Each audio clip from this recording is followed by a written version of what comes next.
अरे मौसा जी, बड़ी जल्दी आ गए आप। चलो बढ़िया है। वैसे भी नेक काम में देर नहीं करनी चाहिए ना। आइए आइए ना।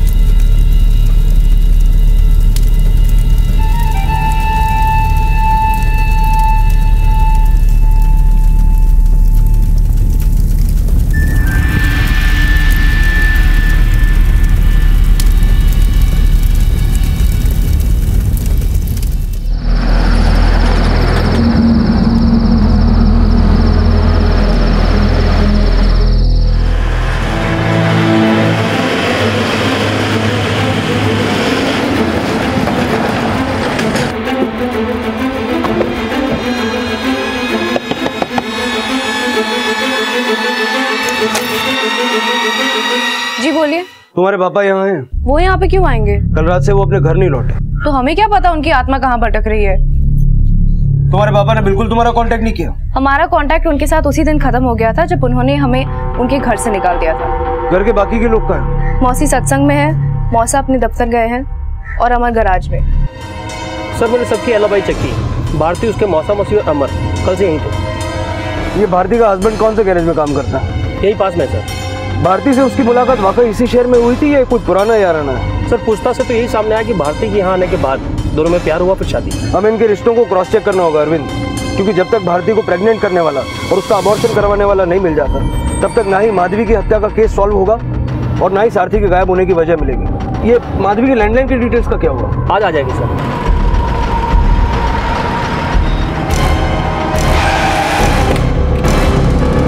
तुम भारती के पिता के बारे में वाकई कुछ नहीं जानते? देखिए, ना ही हम उनसे कभी मिले हैं और ना ही कभी मिलना चाहते हैं, ताकि उन्हें भारती को घर से बेइज्जत करके निकाल दिए थे। भारती के अतीत के बारे में क्या जानते हो? सर देखिए, हम भारती का वर्तमान और हमको उसके अतीत से कोई मतलब नहीं। भारती के पहले बॉयफ्रेंड के बारे में तो जानते होंगे, और उसके अबॉर्शन के बारे में? भारती हमको सब कुछ बता दी थी और हम उससे बहुत प्यार करते हैं, और सब कुछ जानने के बाद ही हम उससे शादी की। जब सब कुछ जानते हो तो भारती के बॉयफ्रेंड का नाम भी जानते होंगे? नहीं, हम नहीं जानते। क्यों, भारती ने कभी बताया नहीं? सर देखिए, वो भारती की जिंदगी का काला अतीत है, और कभी हमारे साथ उसका सामना हो जाए ना तो हम उसका वहीं खून कर देंगे। सर इसीलिए वो हमको कभी उसका नाम नहीं बताया। सच्चाई जब सामने नहीं आ पाती है तो वो रहस्य बन जाती है, और रहस्यों को लगातार जानने की कोशिश कभी कभी कई भ्रांतियां भी पैदा कर देती है। भारती को गर्भवती बनाने वाला शख्स कौन था? क्या वो भारती को धोखा देने वाला कोई प्रेमी था या फिर कोई अपराधी जिसने भारती के साथ बलात्कार किया था? इस बात को लेकर पुलिस के मन में फिलहाल कई सवाल थे, लेकिन उस शख्स का खुलासा होना इस केस की एक अहम कड़ी था, जिसका पता लगाने में पुलिस अभी तक कामयाब नहीं हो पाई थी, और ना ही ये पता लग पाया था कि माधवी की हत्या के बाद उसके पति सारथी के साथ क्या हुआ था।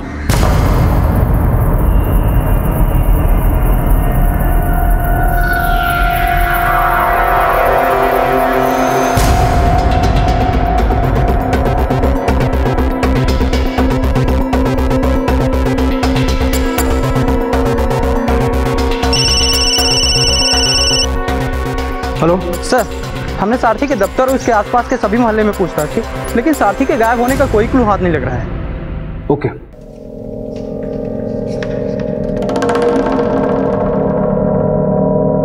मौसा जी, बड़ी जल्दी आ गए आप। क्या हुआ, थके थके से लग रहे हैं? नहीं, कुछ नहीं। बोलो, कुछ चाहिए? वो रोज रोज एक ही टाइप का खाना अच्छा नहीं लगता ना। तो टेस्ट तो बदल देते हैं।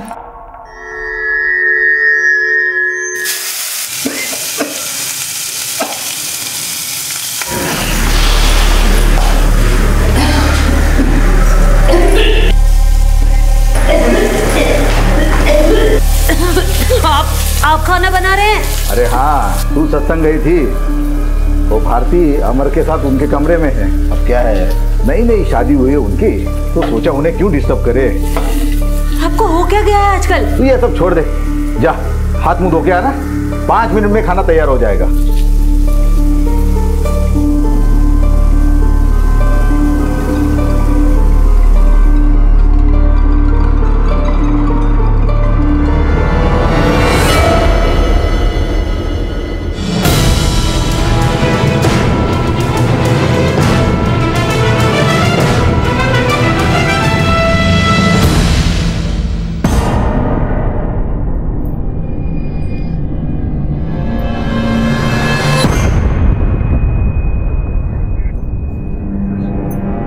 भी थोड़ा खा लो ना। नहीं नहीं, हमें भूख नहीं है। अरे हम तुमको खुद खिलाते हैं अपने हाथों से। अरे नहीं नहीं, थोड़ा सा खा लो। अमर हम और कुछ खाएंगे तो उल्टी हो जाएगी। हमें नहीं चाहिए, आप खाइए, आप खाइए, खाओ ना। अमर, अब हम अपने छोटे भाई देव को भी यहाँ पे बुला ले। नहीं नहीं, अभी थोड़ा रुक जाओ, पहले दुबई वाला जो जॉब है वो कंफर्म हो जाए, फिर बुला लेना, ठीक है? आप खा लो।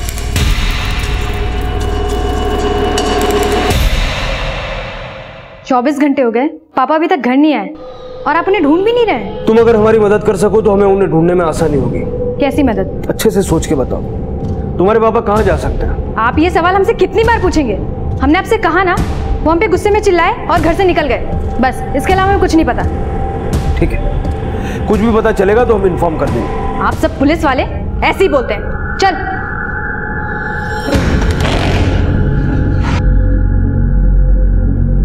हम इस देव को और नहीं झेल सकते। अगर इतना सब कुछ करना ही है तो खुद के बच्चे के लिए करो ना, किसी और के बच्चे के लिए क्यों? देखो, हमने जो भी डिसाइड किया था वो करने का टाइम आ गया है। अब बिल्कुल वक्त नहीं है हमारे पास। सर, कहीं ऐसा तो नहीं कि सारथी ने अपनी बीवी की हत्या की हो और बार बार हमारे शक करने की वजह से भाग गया? अरविंद, ऐसा भी तो हो सकता है कि किलर सारथी को गायब करके हमें गुमराह करना चाहता हो, और ये भारती के बॉयफ्रेंड का भी कुछ पता नहीं चल रहा। इस रहस्य को सुलझाने के लिए उसका मिलना बेहद जरूरी है। सर, ये माधवी के लैंडलाइन नंबर की कॉल डिटेल्स।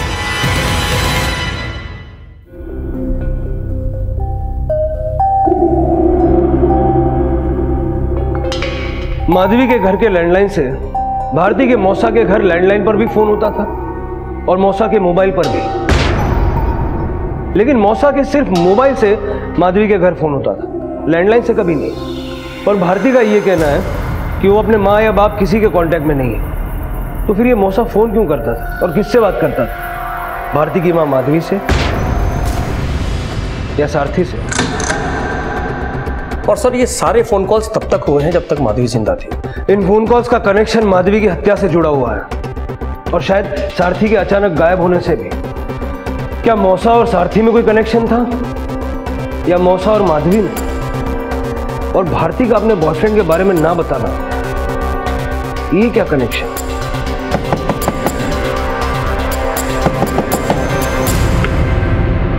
हमें आपसे पूछताछ करनी है। हमें जो कहना था हम कह चुके हैं, अब आप इनसे क्या जानना चाहते हैं? वही राज जो आप हमसे छिपा रही। भारती के यहाँ आने के बाद आप उसके घर पे फोन करते थे, किससे बात करते थे? मौसा जी, अब आप सारे राज खोल ही दीजिए। जी, वो हम भारती की माँ से बात करते थे। किस सिलसिले में? देखिए, हम तो नौकरी पेशे वाले आदमी हैं, आमदनी कम है हमारी। तो जब से भारती यहाँ रहने के लिए आई है तो उसका कपड़ा लत्ता, खाना पीना, ये सारा बोझ जो है हम पे भारी पड़ रहा था। इसलिए हम कभी कभार भारती की माँ से पैसे उधार लिया करते थे। भारती की माँ वैसे दिल की बड़ी अच्छी थी, वो अपनी मर्जी से जितना पैसा देती थी उतना हम ले लेते थे। हमने पैसों के लिए कभी उसके ऊपर दबाव नहीं डाला, ना तो कभी उसे ब्लैकमेल किया। हाँ, बिल्कुल सही कह रहे हैं हमारी मौसा जी, इन्होंने तो हमें बेटी की तरह माना है, ये ब्लैकमेल क्यों करेंगे? हाँ, और माधवी जो हमें पैसे देती थी उसके बारे में सारथी को पता नहीं था। मतलब माधवी ने हमसे कहा था कि जो पैसे वो हमें दे रही है उसके बारे में सारथी को कभी पता ना चले।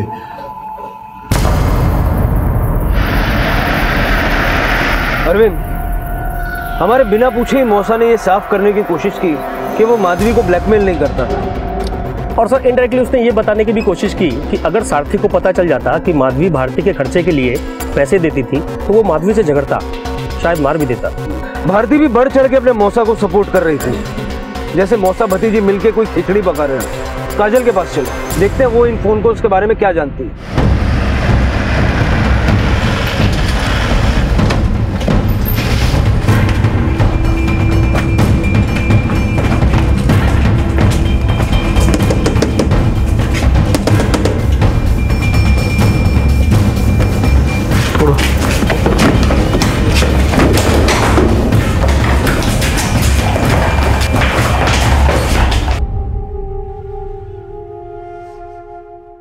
हमें भूख लगी थी, बेल ऊपर रखी थी, लेकिन हमें जेल नहीं जाना।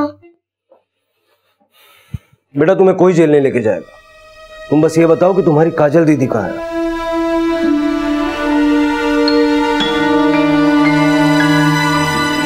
काजल अपना सामान, गहने, पैसे सब लेकर भागी है। पता करो कहाँ गई है और किसके साथ। सर दीदी किसी ने फोन पे बस स्टॉप आने के लिए बोल रही थी। हम तुम्हें बस अड्डे पर मिलते हैं, तुम टिकट लेके रेडी रहना। बेटा काजल दीदी ने किसको फोन किया था? वो तो हमें नहीं पता।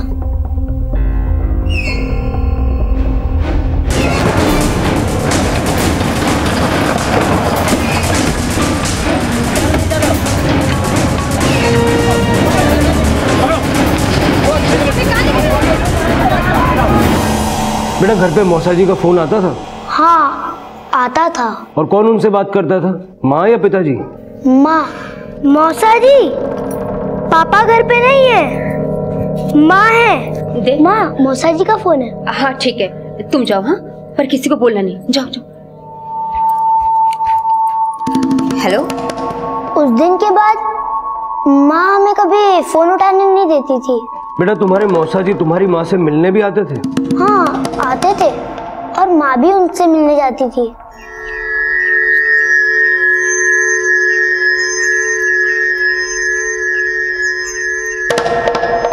देव बेटा किसी को बोलना नहीं कि हम तुम्हारे मौसा जी से मिलने आए थे, ठीक है? ठीक है माँ।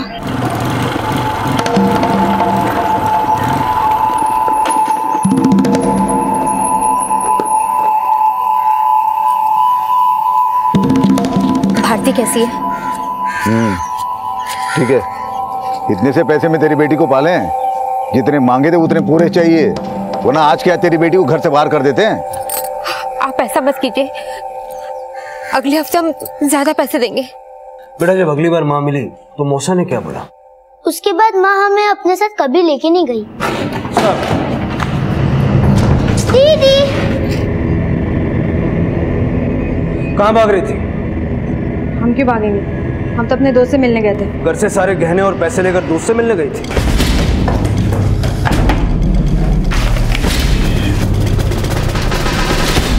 कहीं अपनी माँ की तरह तूने अपने बाप को भी तो नहीं मार डाला? हमने किसी को नहीं मारा, हम तंग आ गए थे इस जिंदगी से, इसलिए घर छोड़ के जा रहे थे हमेशा हमेशा के लिए। कौन है वो लड़का?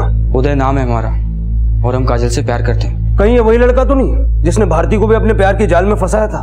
उदय सिर्फ हमारा है, भारती को तो वो जानता तक नहीं। हम सच कह रहे हैं साहब, भारती का हमने सिर्फ नाम सुना है, हम उससे कभी मिले नहीं। आप प्लीज भारती का नाम उदय के साथ मत जोड़ो, भारती किसी और ही लड़के के चक्कर में थी, और उदय हमारी लाइफ में हमारा रिश्ता टूटने के बाद आया।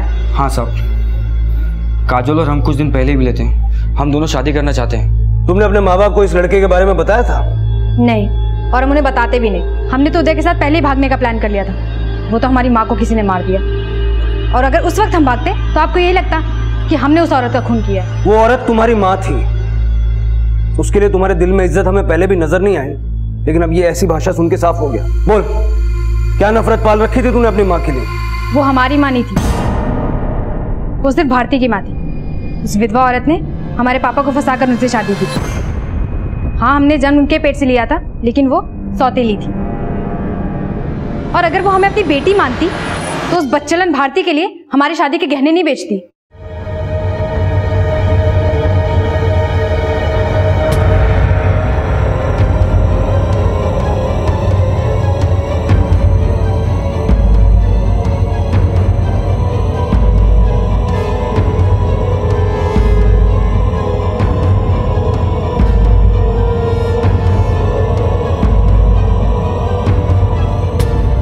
जब हमने इस बारे में पापा को बताया तो उसने खुद कबूला कि वो हमारे गहने बेचकर भारती के पास पैसे भिजवा रही थी। फिर इन दोनों के बीच में मारपीट हुई? उस वक्त पापा ने हमें कमरे से बाहर जाने के लिए कहा, और थोड़ी देर बाद हमने सुना कि वो औरत अपनी गलती मानने के बजाय उल्टा हमारे पापा पर ही चिल्ला रही थी। तेरा बाप उस बेचारी पर जुल्म करता था, और तू खुद एक लड़की होने के बावजूद ये सब देखकर मजे लेती थी। माना भारती तेरी सौतेली थी, लेकिन तेरी माँ ने तो तुझे खुद अपनी कोख से जना था। शर्म आनी चाहिए तुझ जैसी बेटी को। सिर्फ तेरा बाप ही नहीं, तू भी माधवी की दुश्मन है। तुम दोनों ने मिलकर उसे मारा है। नहीं, ये सब झूठ है। अगर ये झूठ है तो अब तक हमसे ये सब छुपाया क्यों? सर, हम डर गए थे। अगर हम आपको ये सब पहले बता देते तो आपको लगता कि हमने नफरत में आके उस औरत का खून किया है। तूने नहीं तो तेरे बाप ने उसे मारा होगा। नहीं सर, मर्डर होने से पहले हम उसे सही सलामत छोड़ के गए थे मेला घूमने के लिए, और जब वापस आए तो वो मरी पड़ी थी, और मेले में पूरे टाइम पापा हमारे साथ ही थे। आप चाहो तो देव को पूछ लो, हम झूठ नहीं बोल रहे। सच को छिपाने वालों के झूठ जब सामने आते हैं तो उनकी भूमिका पर सवालिया निशान खड़े हो जाना स्वाभाविक है। यह तो साफ था कि भारती को घर से निकाल देना एक बाप के सौतेले रवैये का ही नतीजा था और अपनी बेटी के साथ हुई ज्यादती की खिलाफत करके माधवी भी काजल के अशिष्टाचार और सारथी के अत्याचार का शिकार बनी थी। सारथी ने माधवी के साथ क्या ज्यादतियां की होंगी ये काजल से ज्यादा भारती ही जानती होगी, लेकिन उसने तो पुलिस के सामने अपने पिता के खिलाफ एक शब्द भी नहीं बोला था। सारथी के खिलाफ चुप्पी साध देना क्या भारती की उन कड़वाहटों को भुलाने की एक कोशिश थी या फिर वो भी सच छुपाकर किसी झूठ का साथ दे रही थी? सारथी का अचानक गायब होना माधवी हत्याकांड का वो राज था जिसका खुलासा इस केस को और भी सनसनीखेज बना देने वाला था।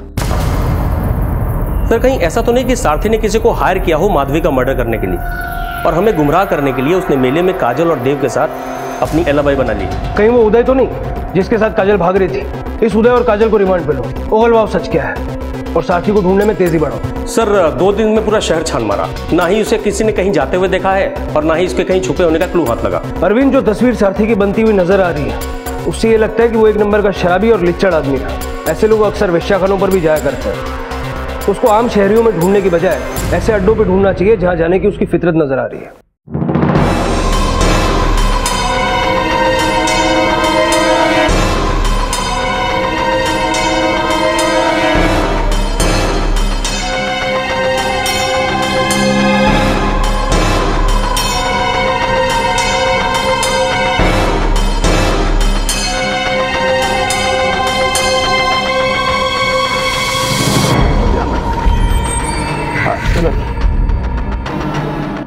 हाँ साहब, ये हमारा रेगुलर कस्टमर है साहब, ये तो रोज ही यहाँ पे आता है। 2 रात पहले भी आया था? हाँ साहब आया था।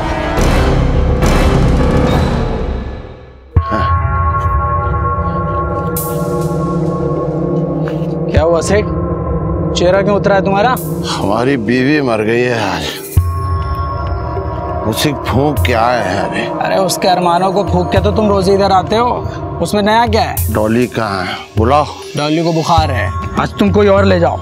अरे तुमको तो मालूम है ना कि डॉली के अलावा। डॉली नहीं है, मौली है। देखो क्या कड़क माल है, हम तुम्हें डिस्काउंट भी दे देंगे।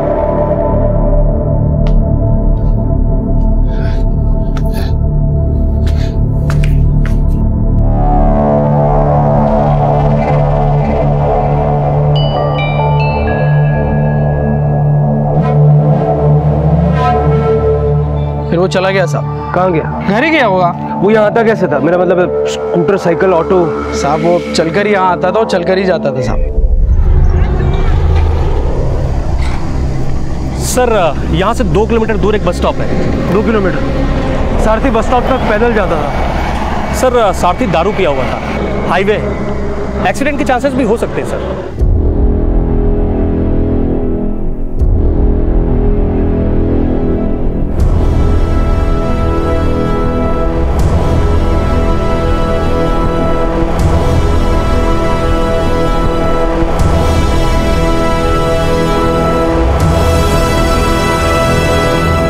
हाईवे पे इनका एक्सीडेंट हुआ था।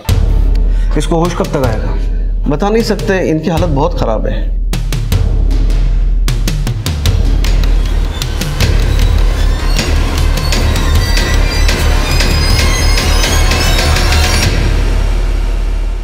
कहते हैं खराब मछली पूरे तालाब को गंदा कर देती है और सारथी का चरित्र इसका जीता जागता उदाहरण बनकर सामने आने वाला था।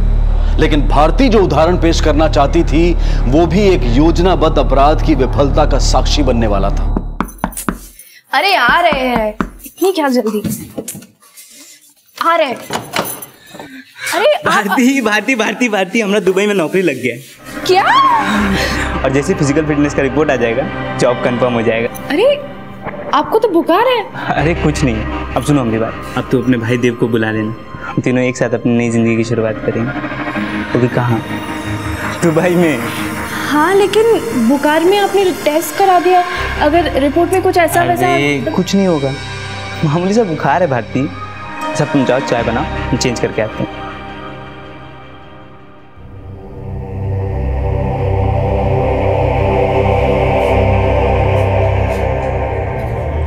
मौसा जी,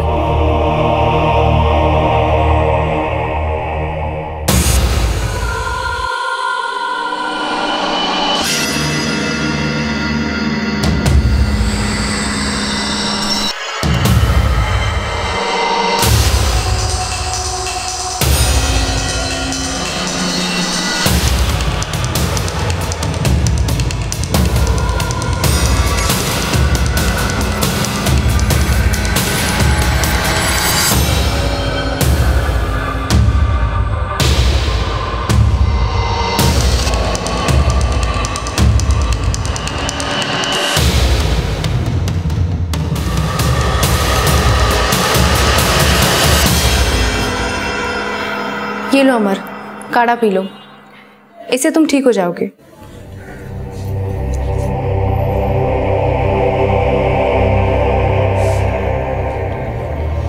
एक बात कहें तुमको,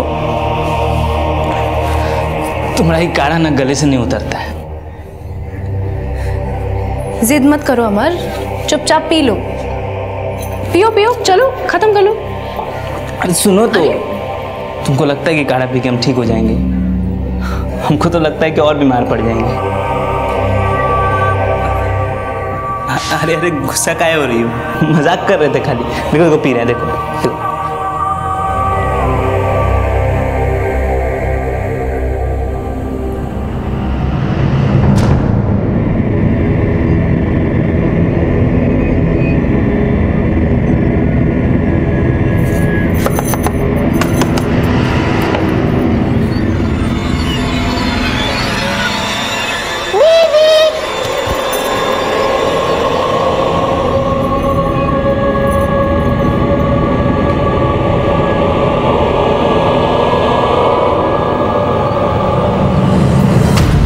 अब हम इस घर में नहीं रहेंगे, बेच रहे हैं इस घर को।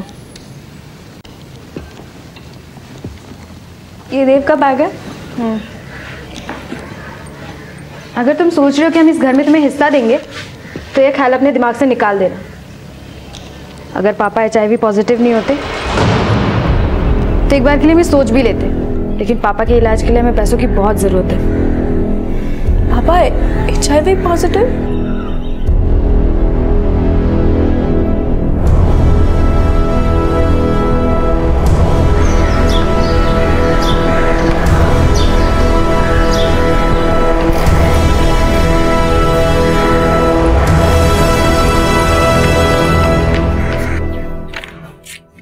अभी के अभी निकल जाओ मेरे घर से।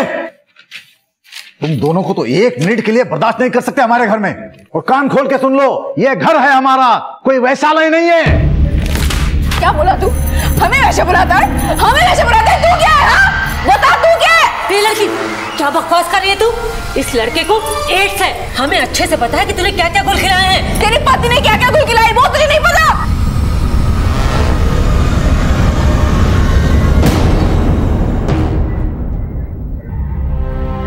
गुस्से में बहुत कुछ सुनाई दिया ना मैंने तुम्हें। रो मत। अरे हम समझते हैं भारती, लेकिन अब हम तुम्हारे मौसा नहीं है, तुम्हारे दोस्त है। हाँ, वादा करते हैं और सब पे भारी पड़ेंगे। आओ एक बार आजमा के तो देख लो।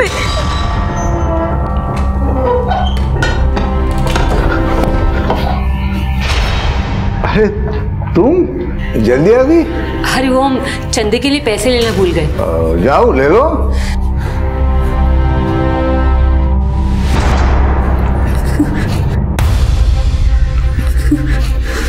खुद को छोटा मत समझो भारती, बस एक बार हाँ बोल दो, फिर देखते हैं कैसे किसी की हिम्मत होती है तुमको हाथ लगाए। तुम हमारा प्लान सुनो। कैसा प्लान?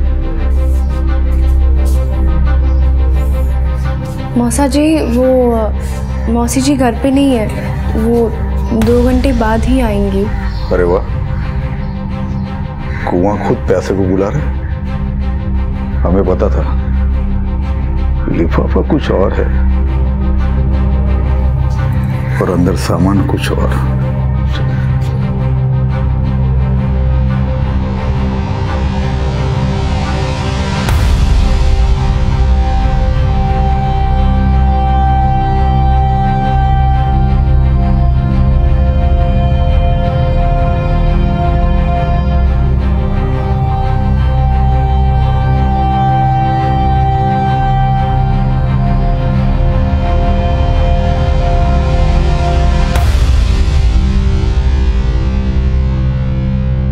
तो बताइए मौसा जी, आप हमारी और भारती की शादी में बाधा डालना बंद करेंगे कि हम ये सारा फोटो दिखा दें मौसी जी को? ना बेटा, वो कर ले, भारती से शादी कर ले। तब जब आप मान ही गए हैं तब अपनी भतीजी को शगुन भी दे दीजिए। शगुन? शगुन? अरे वही आपके घर का दूसरा वाला कमरा।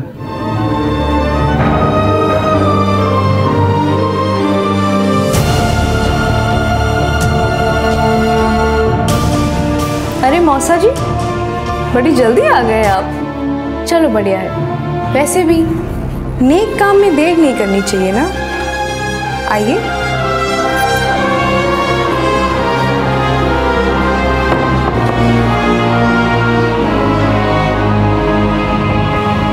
मौसा जी,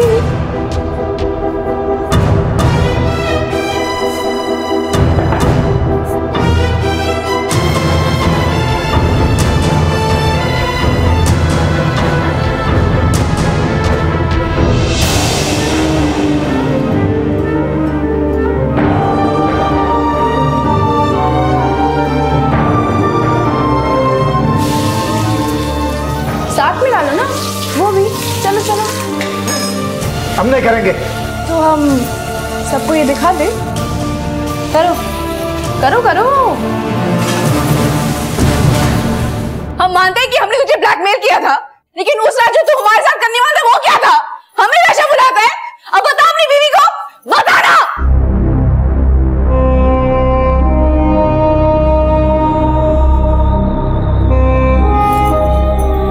अमर, अब हम कैसे प्रायश्चित करेंगे? बताओ ना, हम प्रायश्चित कैसे करेंगे?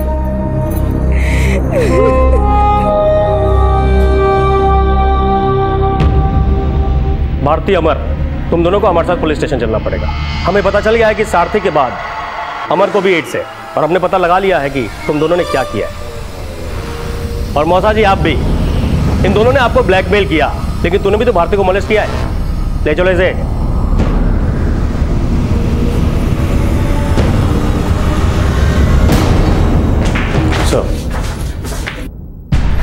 माफ करना अमर, इनको बहुत कुछ पहले ही पता चल गया था, इसलिए हमको सब कुछ बताना पड़ा। झूठ मत बोल। बोल अमर शादी वाले दिन कहाँ गया था? बोल। ठीक है, ये पहन लो। यार हमको कोई पहचान लेगा तो हम कुछ ही करेंगे। डरो मत, कुछ नहीं होगा। पर तू आएगा कब? देखो, अगर हमको आने में देर हो जाए तुम शादी शुरू कर लेना, ठीक है ना? एक बात सुन लो, किसी को कुछ भी पता नहीं चलना चाहिए। चलो हम निकलते हैं। ठीक है, जल्दी आ जाना।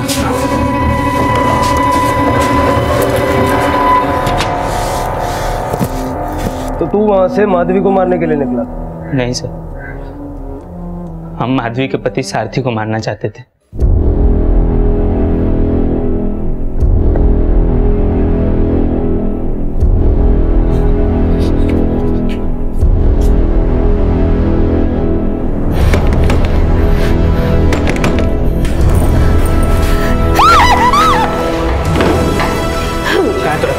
बता जल्दी, यही काट डालेंगे। देखो, हम यहाँ तुमको मारने के लिए नहीं आए, उस कमीना को मारने के लिए आए। बता कहाँ है? उन्हें मत मारना। काहे? हम उसको मार देंगे तो तुम फिर से बेसहारा हो जाओगी ना, इसीलिए बचाना चाहती हो उसको। तुम्हारे इसी स्वार्थ के चक्कर में तुम्हारा बेटी का जिंदगी नरक बन गया। वो रोज रोज घुटती रही और तुम उसको नरक की आग में झोंकती रही। कायर कहीं की। हाँ, हम है कायर औरत। हमारा दिल जानता है कि हमने क्या क्या सहा। भारती 5 साल की थी जब उसका पहला बाप इस दुनिया को छोड़ के चला गया, हमें विधवा करके चला गया। हमारा इस दुनिया में कोई भी नहीं था, किसके आगे झोली में लाते। इस दुनिया में अकेली विधवा को नोश खाने के लिए हजारों भेड़ी है।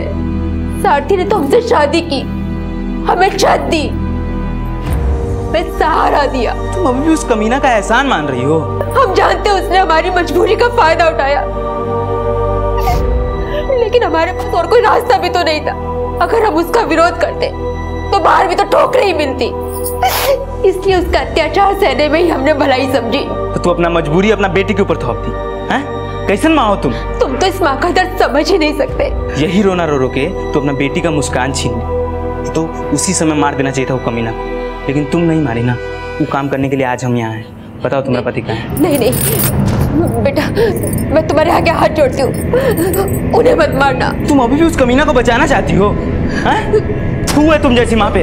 बता कहाँ पे? बता। नहीं। बता कहाँ पे? मुझे नहीं पता कि वो कहाँ पर है। बता बता। नहीं नहीं बताएगी? नहीं। बता, बोल रहे हैं ना? नहीं। नहीं बताओगी कहाँ है वो? नहीं। नहीं बताएगी?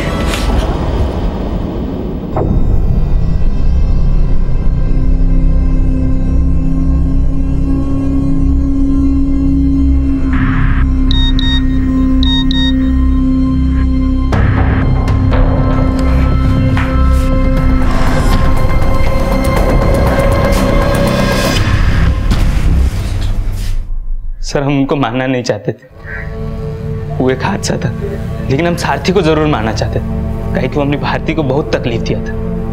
हम उसको मारने का कोशिश भी की, लेकिन पता नहीं कमीना किस मिट्टी का बना था, बच गए।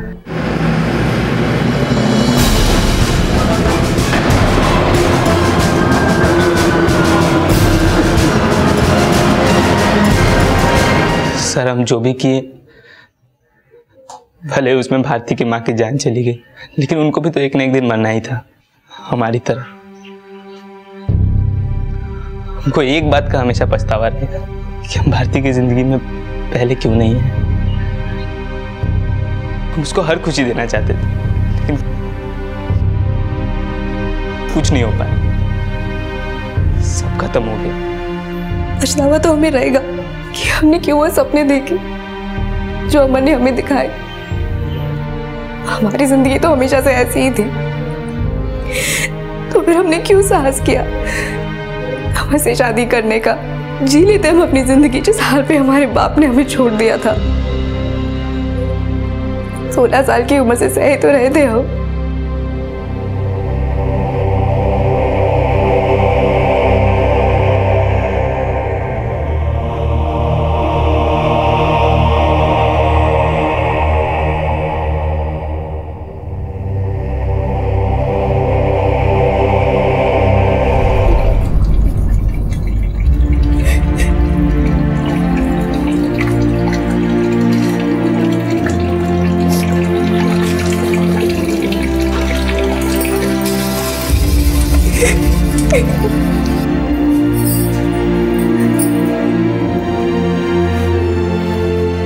कब तक रोती रहोगी?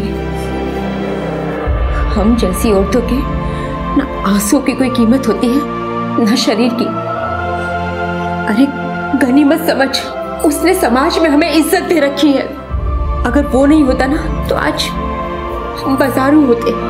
शायद वो जानता था कि वो HIV पॉजिटिव है, लेकिन फिर भी उसने ना ही हमारी माँ को छोड़ा और ना ही हमें। और हमारी बदनसीबी तो ये है कि उसकी दी हुई निशानी ने अमर को। भारती, तुमने जो सहा, मैं उस पर कोई टिप्पणी नहीं दे सकता, लेकिन मैं ये महसूस कर सकता हूँ कि तुमने न जाने क्या क्या सहा होगा। उस वक्त अगर तुम या तुम्हारी माँ अगर हमारे पास आने का साहस करते तो आज तुम्हें ऐसे पछताना नहीं पड़ता। तुम्हारे बाप और मौसा ने जो तुम्हारे साथ किया वो अपराध माफी के काबिल नहीं है, लेकिन तुमने और अमर ने जो रास्ता चुना वो भी गलत था।